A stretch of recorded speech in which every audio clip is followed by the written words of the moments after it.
ஹசன் பார்த்தது என்ன? இமாம் ஹசன் கிட்ட என்ன சொன்னார்? நீங்கள் அவ்வளோ வெயிட் பண்ணிட்டு இருந்த பார்ட் 2 தான் இது. காலையில் இமாமை பார்த்து நடந்தது எல்லாத்தையும் ஹசன் சொன்னதும் இமாம் அவன் சொல்கிறத எல்லாத்தையும் பொறுமையாக கேட்டுட்டு அவன்கிட்ட ஒரே ஒரு கேள்வி தான் கேட்குறாரு. அது உங்ககிட்ட பேசுச்சா? இல்லை அது என்கிட்ட பேசலைன்னு ஹசன் சொன்னதும் நீ பார்த்தது ஜின் அப்படின்னு சொல்லியிருக்காரு இமாம்.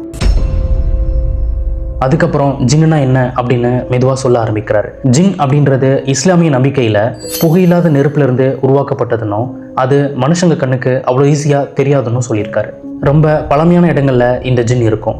இந்த பள்ளிவாசல் கட்டுறதுக்கு முன்னாடி இந்த இடத்துல வேற கட்டிடங்கள் இருந்திருக்கலாம். அந்த கட்டிடத்தோட தொடர்புடைய ஜின் தான் நீ பார்த்ததுன்னு இமாம் ஹசன் கிட்ட சொல்கிறார். அன்னைக்கு தொழுகை முடிஞ்சதும் 2 பேருமே பள்ளிவாசலில் தங்குறாங்க. அந்த டைமும் வருது, சுவரில் ஒரு உருவம் தெரிய ஆரம்பிக்குது. ஹசனை அங்கேயே இருக்க சொல்லிட்டு இமாம் அந்த உருவத்துக்கிட்ட போகிறாரு. ஆனால் அடுத்த செகண்டே அந்த உருவம் மறைஞ்சு போச்சு. நீங்கள் ஒரு விஷயம் கவனிச்சிங்களா?